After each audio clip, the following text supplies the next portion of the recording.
Los largos para atrás. Ahí está, vamos a pisar un poquito este tema precioso que es que, Jorge. Marcio Faraco haciendo Quo Vadis. Muy bien, lindo tema, pero lo pisamos porque tenemos a Estela Díaz, la ministra de Mujeres de la provincia de Buenos Aires, en línea. Buenas noches, Estela, ¿cómo estás? Hola Sandra, Jorge, ¿cómo les va? Bien, nos va bien. Yo recién estuve hablando en el editorial de muchas cosas que pasaron hoy, pero una de las cosas que dije que después íbamos a profundizar un poco más es, bueno, esto que nos tiene azorados a todos por la crueldad, por el modo en que fue hecho el doble femicidio de Córdoba y porque además, bueno, la pertenencia de este femicida a una organización que hace años que viene, bueno, son los que empezaron con lo de feminazis. Mirá quiénes eran los nazis al final. Sí, la verdad que por supuesto que es profundamente conmovedor y el femicidio es como la violencia más extrema contra las mujeres.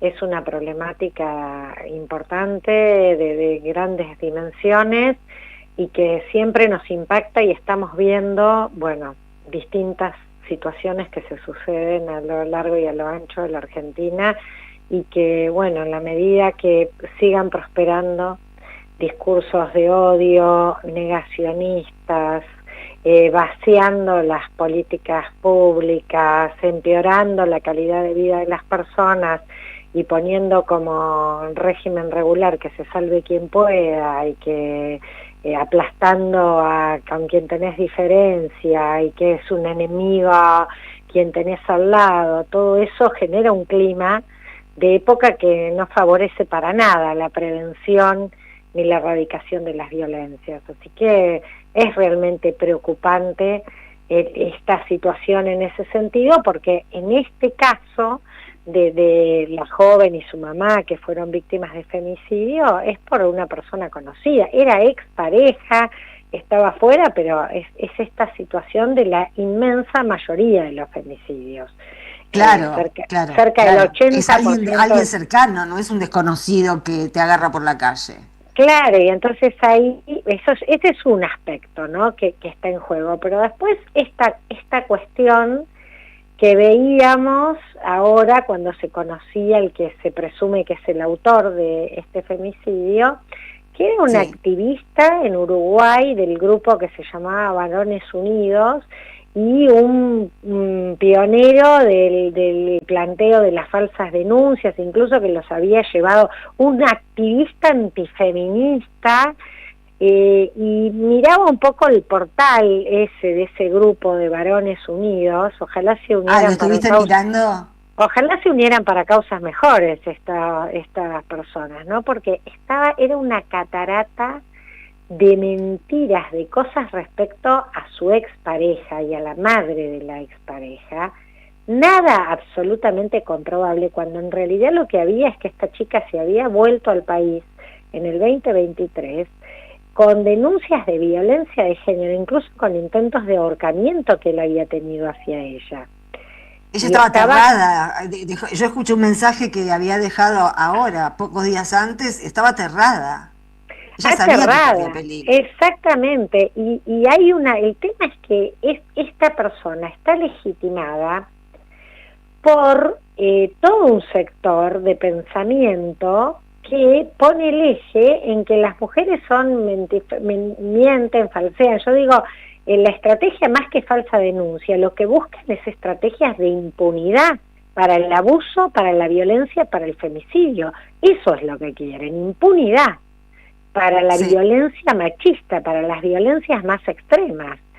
Porque además después vos ves figuras como esta persona que utilizaba el agrupamiento y la articulación, la estigmatización de los feminismos, de la lucha por los derechos, para ser un violento brutal, para ejercer de las peores de la violencia, y que lo hemos visto en este extremo que es el asesinato de su expareja y de la mamá de la expareja. Tremendo, realmente tremendo. Estela, buenas noches. Te saluda Jorge, ¿cómo estás? Hola, Jorge.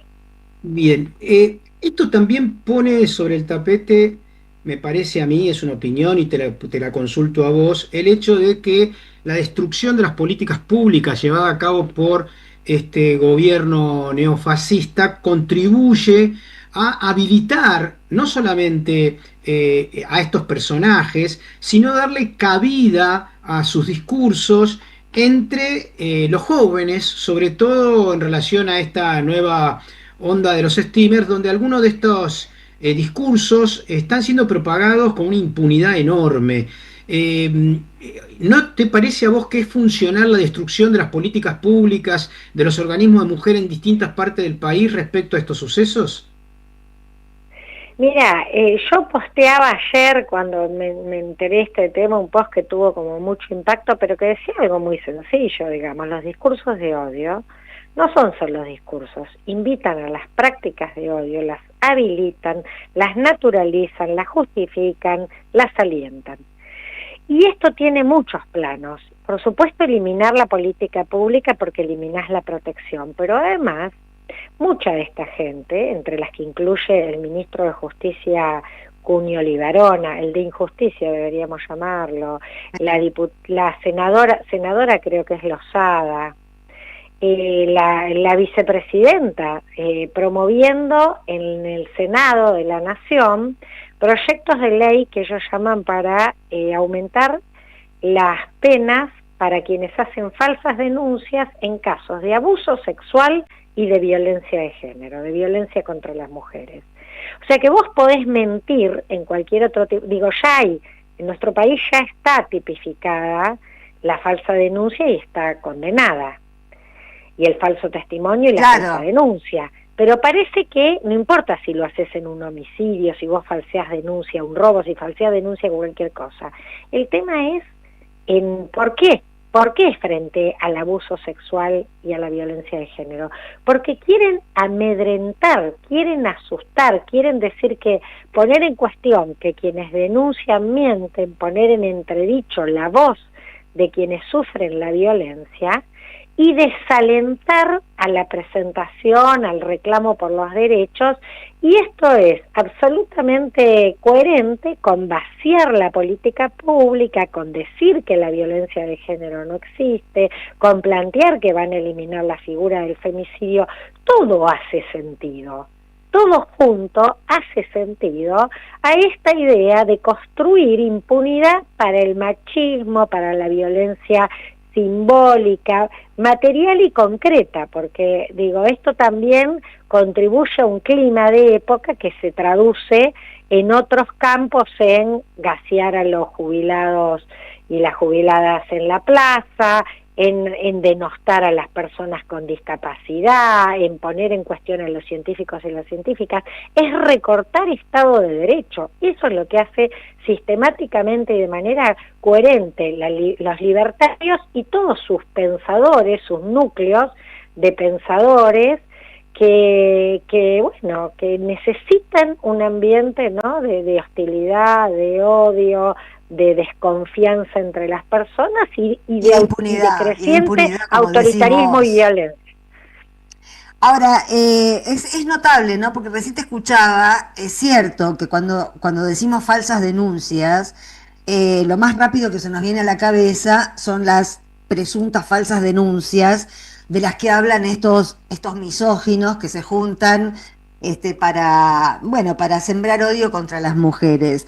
Pero también es curioso que hablar de falsa denuncia hoy, también implica negar las denuncias por narcotráfico, por campañas sucias, implica teñir toda denuncia de falsedad, toda denuncia contra cualquier tipo de corrupción, que son múltiples las formas de corrupción de este gobierno.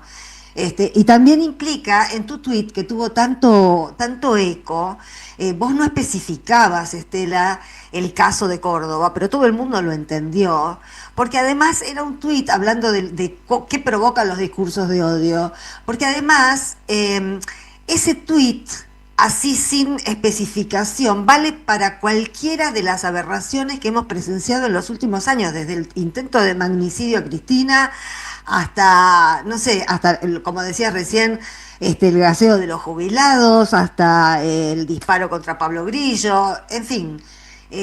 el odio nos está pegando a todos en este momento.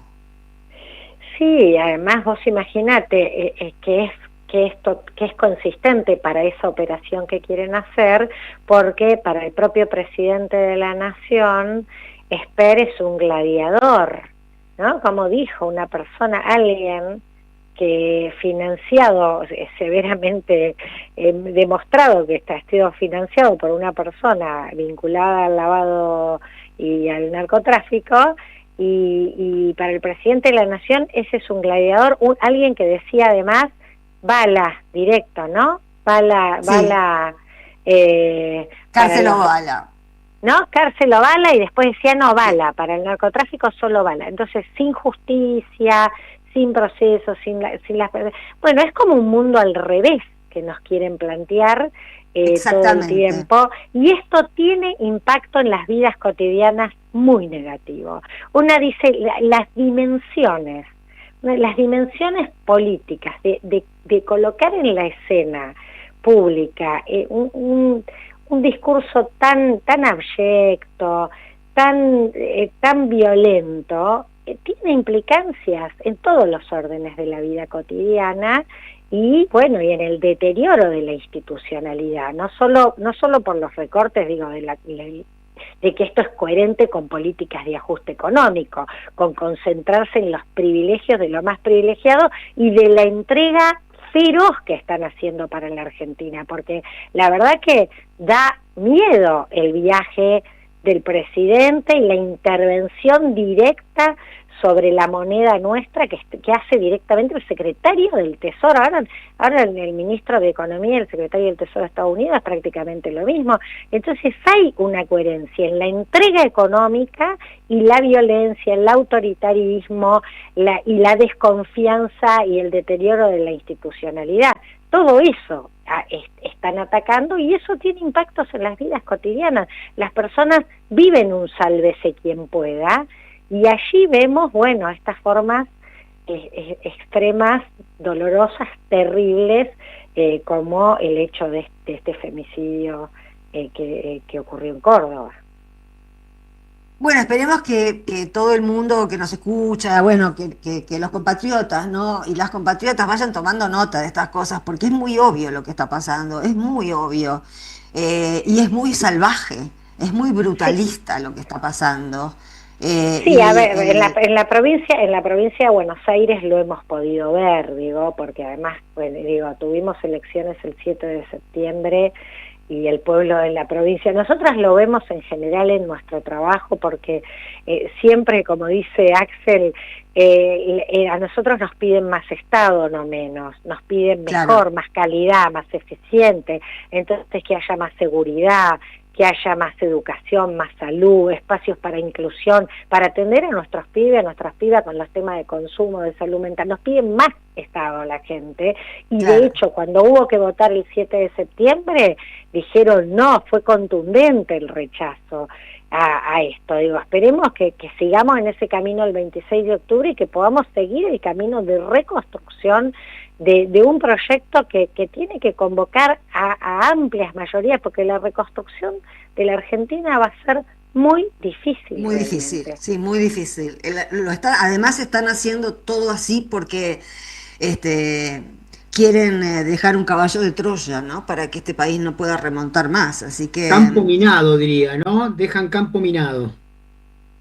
Sí, y lo hemos vivido muchas veces, y el proceso de la deuda...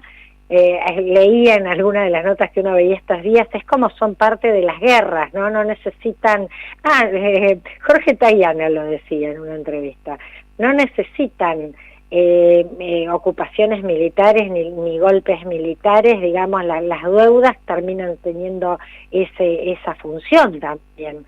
Y en la Argentina lo hemos vivido, las crisis de deuda son crisis que nos generan dependencias y condicionamientos muy fuertes. Esas deudas tienen un correlato, la deuda del país con la deuda de las empresas y de las familias. De hecho, Duhovne que lo decía, cuando Cristina termina su mandato, estaba desendeudado el país y estaban desendeudadas las familias también, que invertían en mejorar sus casas, en vacaciones, en cambiar el auto, y ellos decían, ¿se creen que pueden hacer esto los argentinos? Sí, no solo creemos, lo pudimos hacer. Bueno, hay consecuencias que la derecha toma, ¿no? Cristina está presa, proscripta, y ellos quieren seguir avanzando en la entrega del país. Bueno, me parece que la mayoría cada vez está más clara en la Argentina de que ese no es el camino. Bueno, esperemos que en las urnas eso sea lo que digan. Gracias, Estela Díaz. Bueno, un fuerte abrazo para ustedes. Abrazo. Abrazo grande. Vamos a una tanda nosotros. En AM530 pasan muchas cosas.